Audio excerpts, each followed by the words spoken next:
Para acompanhar mais conteúdos como este, acesse o nosso site www.entrevistasdojo.com.br. Ele é economista, foi presidente do BNDES, faz parte da equipe que domou o dragão da inflação, provando o oposto da teoria do Collor, que não, a inflação é um dragão, o que era? Um bicho qualquer que só tem que se matar com um tiro só. Só que o tiro dele foi no pé. Mas aqui não, aqui realmente deu certo. Eu vou começar com Edmar Baixa.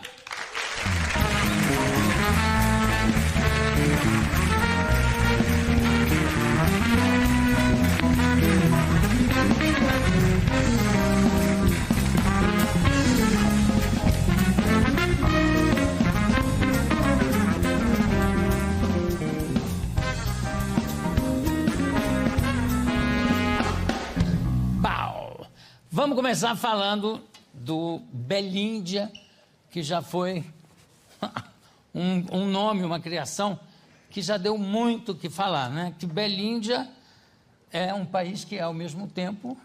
Bélgica e Índia. Índia, passando pelo Butão, naturalmente, onde o Vic subiu a montanha.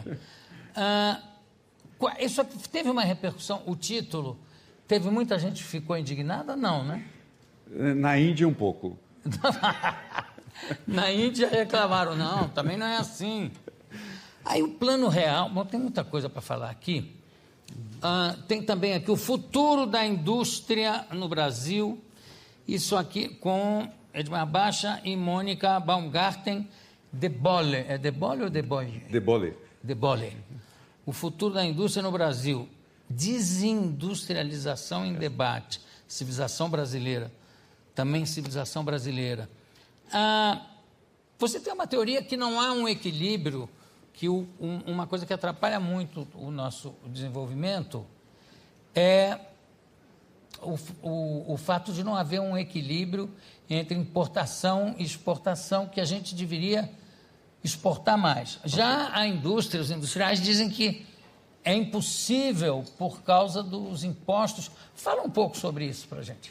Não, porque o que tem acontecido aqui no Brasil, né, como em outros países do mundo, é uma perda de importância da indústria. Né? Você vê, em 85, a indústria representava 25% do total de todo tipo de produção que o país tem. 25%, um quarto. O ano passado foi só 12%. Menos da metade. Então, a indústria, relativamente ao total da economia, está encolhendo muito fortemente. Né? Isso é que é o problema da desindustrialização. Né? Agora, a indústria, os industriais, enfim, atribuem isso ao excesso de impostos e também ao preço do dólar. Tudo são coisas que dificultam a competição com produtos estrangeiros, principalmente com a China. Uhum. Como é que se resolve? É verdade isso e como é que se resolve? Não, eu concordo. Eu acho que parte do problema são os impostos. Realmente, o Brasil tem impostos não só muito elevados, mais altos do que os Estados Unidos ou Japão, por exemplo, né? Mas são impostos em cascata. Né? Você paga uma vez... Paga várias vezes. Paga 2 vezes, paga 3 vezes, né? Vai acumulando. E, além de que, são 27 tipos de imposto, cada ICMS em cada estado é de um jeito. Né? Então, para instalar uma indústria no Brasil, você tem que contratar tributaristas especializados, gastar boa parte do seu tempo para fazer o tal do planejamento tributário. Né? Agora, tem uma coisa que eu acho curiosa, é o seguinte... É que a maioria dos automóveis que você compra tem... tudo é um acréscimo, tudo é acessório. Freio é acessório? Não, mas aqui o freio é diferente, como é que chama? GPS? ABS. ABS, eu já botei um GPS para melhorar ainda o freio. Não no freio. ABS. Quer dizer, que freio como? Com uma alavanca puxando? Quer dizer, tudo é considerado acessório. Então, acho que isso não existe em lugar nenhum do mundo. Não, mas sabe o que é? Quer dizer, um problema é a tributação, o outro é o câmbio. O terceiro problema é que você tem que comprar tudo aqui no país. Em função disso, e a gente não necessariamente produz todos os acessórios da maneira mais barata e de melhor qualidade que existe no mundo, né? A gente devia permitir, né, uma maior integração da nossa indústria automobilística com as outras indústrias automobilísticas que tem no resto do mundo, né? A nossa indústria é muito fechada, o carro nosso tem tudo que ser produzido aqui localmente. O que resulta que os nossos carros, frequentemente, são desatualizados, né? O que o Collor dizia, que nós produzimos carroças, né? Aí, nesse caso, eu não posso nem discordar dele. Também não. Realmente é um absurdo. E também tem uma coisa curiosa, porque você vê, logo depois da guerra, da Segunda Guerra Mundial, o produto japonês era considerado, todo ele, uma falsificação. Era péssimo. Quer dizer, você comprou essa caneta, ela é japonesa, isso vai vazar no teu bolso. De repente, passou a ser um símbolo de qualidade. A Coreia, né, faz carros. Quem imaginava que, de repente, você ficava, não, comprei um carro coreano e é maravilhoso. Mas, sabe? Aí eu fico pensando, por que é que a gente não consegue melhorar para atingir esse nível de qualidade? Tem os impostos, tem lá, trabalham a preço de banana, tudo isso eu sei. Não, na Coreia e no Japão, não, né? Não, mas é o que argumentam em relação à China. A China, com certeza. Né? Que eu nem sei se é preço de banana, porque banana lá é caríssimo, né? Deve ser um punhado de arroz a mais. E por isso que se matam, né? Então, o que tem de gente, de operário se matando na China é uma loucura. Prefiro a morte, e morre. Tem muito suicídio lá. Muito suicídio, né? Agora, aqui, não há possibilidade da gente alcançar, pelo menos, o que tem que fazer, o que o governo tem que fazer para estimular esse crescimento da indústria. Porque não é, de repente, tira tal imposto durante 6 meses. Claro. Isso parece liquidação de armarinho. Né? Não tem perspectiva de futuro, né? Você vê, a gente tem um exemplo no Brasil do que precisa ser feito na indústria automobilística. Isso se chama Embraer, né? A Embraer é a nossa mais bem-sucedida indústria. E a Embraer importa 70% do que ela exporta, né? Por quê? Tudo é integrado. Qual é o motor da Embraer, dos aviões da Embraer? É o Rolls-Royce, produzido na Inglaterra, entendeu? Então, os aviões da Embraer, na sua constituição, cada parte dele incorpora o que há de melhor no mundo. Por isso que nós conseguimos exportar aviões da Embraer. E criar uma reputação fantástica. Fantástica, internacional. Nós poderíamos estar fazendo isso também com os nossos automóveis. Os nossos automóveis poderiam, se os nossos industriais, se as indústrias pudessem comprar as partes, as peças, os acessórios, onde eles são mais baratos, produziriam aqui carros que poderiam competir internacionalmente, como a Embraer consegue competir na indústria da aviação, que é muito mais competitiva, né? E, infelizmente, né, nós criamos, especialmente no que se refere à indústria automobilística, essa mentalidade equivocada de que a gente tem que produzir todas as partes do carro aqui dentro, né? E damos tarifas altíssimas para proteger cada um desses componentes, não é? Você pergunta para um industrial que produz carro, mas por que você não produz esse carro bacana que você acaba de criar na Alemanha aqui dentro? Fala, aqui dentro não dá para fazer isso porque eu não consigo importar as peças que eu tenho na Alemanha aqui, não é? Então, a resposta a essa sua pergunta, não é, primeiro, precisa reduzir os impostos, precisa dar câmbio, mas, basicamente, precisa abrir as importações dos insumos para que as indústrias possam produzir produtos de melhor qualidade e menor custo aqui no país. Outra coisa que eu acho estranha, logo que voltei da Europa, que eu precisei trabalhar, meu pai tinha perdido tudo, eu tinha que arranjar qualquer emprego, eu fui trabalhar no escritório de um amigo dele, que era exportador de café, e eu comecei como office boy. E, ao mesmo tempo, eu comecei a fazer um curso lá dentro de provador de café. que é uma coisa que você não bebe, você sabe, né? Você bochecha, cospe e já pega outra, senão você morre entupido de café. Mas o que eu fiquei espantado é que o café que nós bebemos é da pior qualidade. Tudo que é melhor vai para fora. Tipo 6, americano, não sei o quê. Eu digo, e o nosso é esse graveto aqui, tem um graveto. Ih, achei um café aqui. Isso eu estou te falando, claro, 1957, 58. Claro.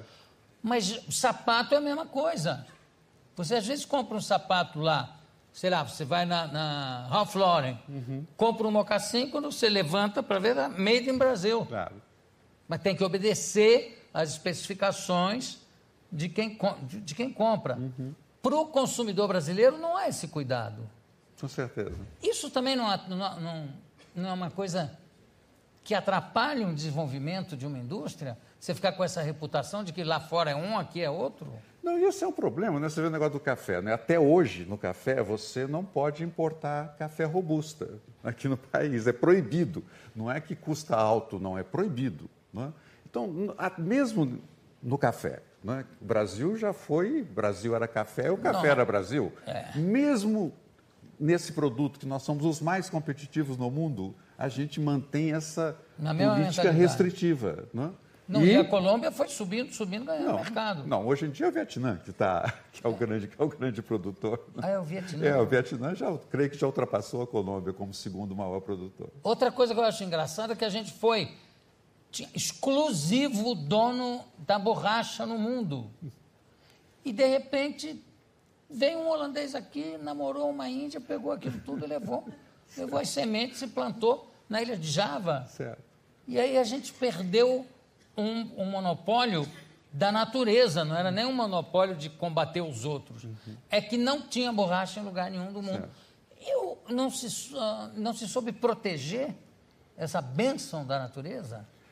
Como o Brasil, sabe, sempre foi, por causa de ser um país grande, né, sempre foi muito voltado para si mesmo. Né? O que é bom, em certos aspectos, quando tem crise lá fora, não atinge a gente tanto assim, né? Mas com isso, né, no estágio que nós estamos agora, é preocupante, porque países que conseguiram virar desenvolvidos, né, viraram desenvolvidos porque começaram a participar do comércio internacional. A Coreia do Sul, em 1960, tinha a mesma renda que o Brasil. Aí a Coreia hoje é um país desenvolvido, né?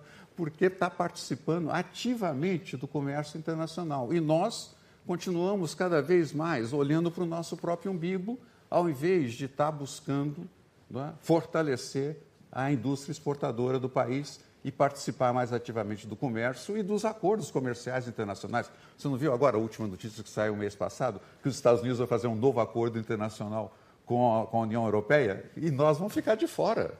No Pacífico está cheio de acordos. Não é? Estados Unidos com China, com Japão, todo mundo está se acordando entre si e nós estamos agarrados, não é, à Argentina, do Mercosul, num protecionismo que não tem mais lugar no mundo de hoje. Que não tem sentido, Tem um amigo nosso que fez uma pergunta para você, cadê? Oi, Jô. Oi, Edmar. O Jô costuma brincar comigo com uma frase que eu teria dito num programa dele que eu participei anos atrás, em que eu disse que o futuro tem por ofício ser incerto. E não é verdade que seja sempre assim. Às vezes o futuro é corretamente antecipado, as profecias se realizam. Uma delas que eu mencionei a ela em nossa última conversa telefônica é que eu li um livro, há 40 e tantos anos atrás, cujo título era Edmar, este menino vai longe. Uma profecia que se realizou. O menino não só foi longe, mas ainda vai muito longe. A prova são os 2 excelentes livros que ele acaba de publicar, uma inestimável contribuição ao debate.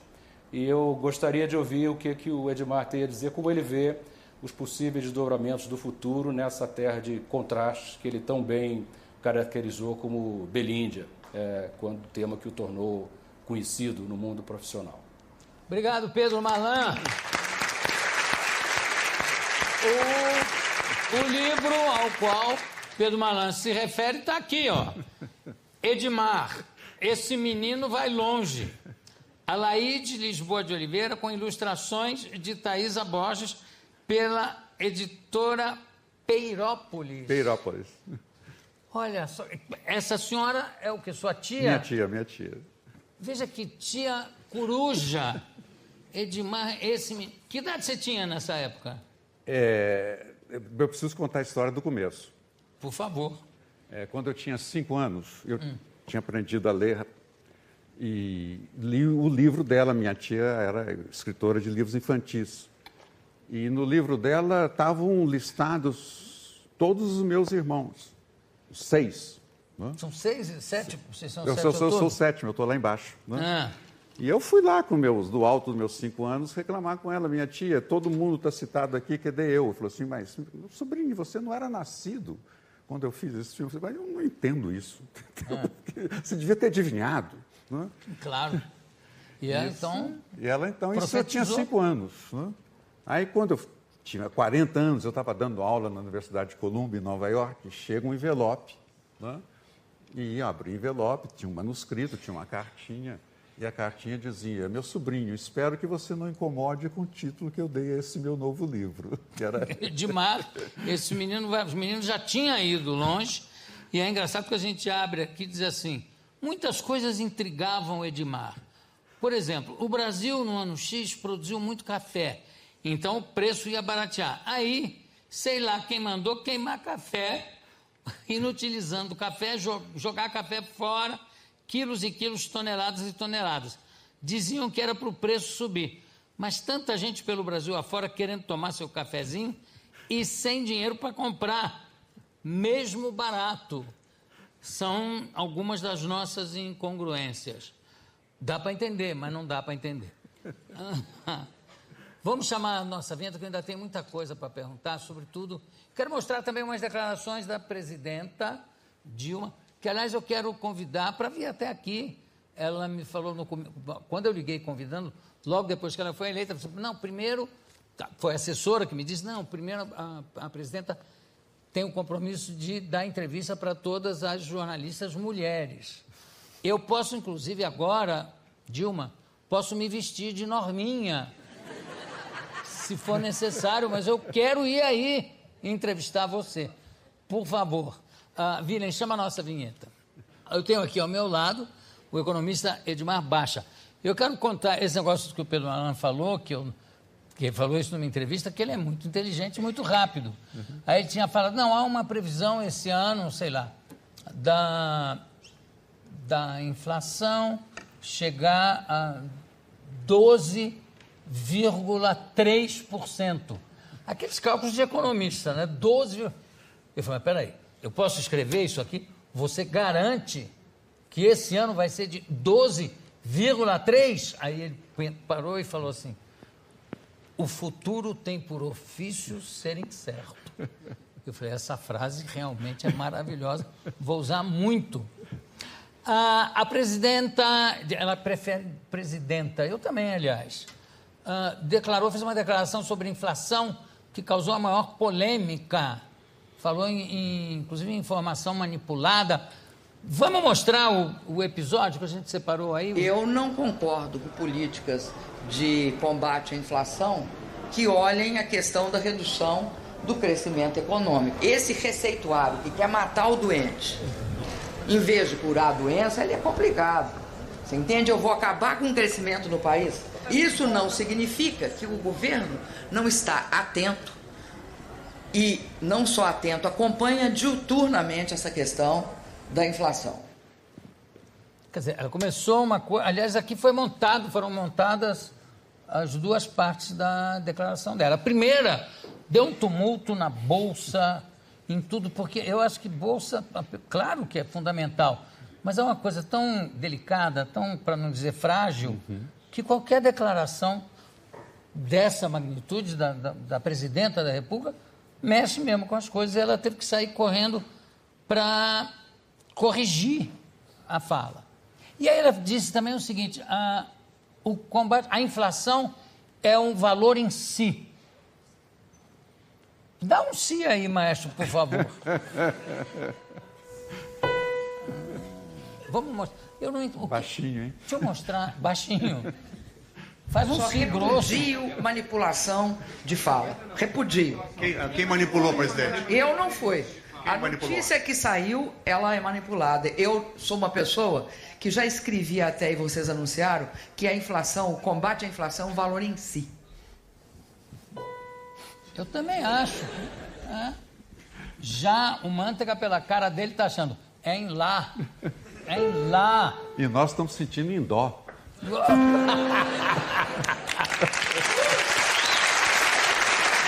Agora, vamos responder um pouco a pergunta do Pedro, que a gente começou a falar um monte de coisa, eu esqueci de reformular a pergunta, o que você está achando, que é uma pergunta bem sacana, de amigo para amigo. O que você está achando da situação? Não, tem o seguinte, eu acho que tem uma coisa, o Brasil está bom num certo aspecto, né? O emprego está alto, né? A renda das pessoas está crescendo, né? As pessoas estão satisfeitas, a presidente Dilma é muito popular, né? Isso tudo eu acho que é uma coisa, foi uma conquista da democracia e da estabilidade. Também acho. E nos anos 70 que nós ambos vivemos, né? Ambos de chumbo, comparado com aquilo. Estamos, aliás, eu recomendo esse documentário que eu falei, do um colega jornalista, do Tavares e do Filho, que é sensacional. Mas falando, nós que vivemos os anos de chumbo, e aí... Bom, então está tudo muito bem. Agora, se você olhar para frente, né, nós estamos arriscados a ficar nessa armadilha da renda média. Desculpe o economês, né? Não, tudo Mas bem. é uma coisa seguinte, a Argentina é um país muito atípico, né? É o único país do mundo que foi desenvolvido e virou subdesenvolvido. Foi desenvolvido no começo. Foi a terceira maior economia do mundo. Pelo menos a sétima, eu me lembro que era, entendeu? Talvez a terceira pode ter sido. Não sei, eu sei porque era autossuficiente em tudo. Trigo, petróleo, carne, enfim. E aí? E voltou para trás, entendeu? Então tem um problema, assim, é muito difícil você, chegando no nível de renda que a gente tem, entendeu? Com classe média, em ascensão, como é que agora a gente dá o passo seguinte para virar um país realmente desenvolvido? Poucos países conseguiram fazer isso. O Japão conseguiu, a Coreia do Sul conseguiu, entendeu? A China talvez consiga, né? Mas, em geral, os países estacionam no meio do caminho. Deixa eu te fazer uma pergunta, desculpa. Tem algum japonês, já ouviu falar de algum japonês analfabeto?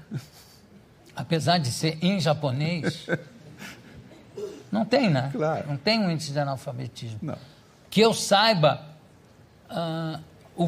os dois elementos fundamentais para que um país seja de primeiro mundo e alcance esse nível de importância são cultura, investimento em cultura e tecnologia de ponta. No século XX, 90% das invenções eram de americanos, patentes americanas, né? Como é que vai se conseguir dar esse passo à frente sem direcionar um investimento maior em cultura e em tecnologia? Não, com certeza. Eu acho que a educação é fundamental, entendeu? É por aí que as coisas começam. A grande diferença com a Coreia do Sul também, né, é que lá também a educação é o número um. Não existe analfabeto. Você vê a grande diferença nesses testes internacionais, do tal do PISA, né? Coreia do Sul e China e Japão estão sempre em primeiros lugares, e o Brasil está lá embaixo, último lugar, né? Nós não conseguimos, apesar de finalmente termos colocado todas as crianças na escola, né, não conseguimos que elas, de fato, sejam capazes de passar nesses testes, né? Como é que se chama? Analfabeto funcional. Que é um termo bonito, desculpe a analogia, mas parece termo inventado por economista. É um analfabeto funcional. O que quer dizer isso? Que ele é analfabeto, mas ele funciona. Quer dizer, ele não é broxa. Assina o nome, né? Ele assina o nome e lê. Mas lê assim, babá. Isso não é mais terrível do que ter um percentual de crianças já no colégio, mas que se transformarão em analfabetos funcionais? É isso que eu acho que esse é o nosso grande drama hoje, não é? Quer dizer, as crianças estão na escola, mas não estão aprendendo nada, não é? Isso que os exames aí estão mostrando, não é?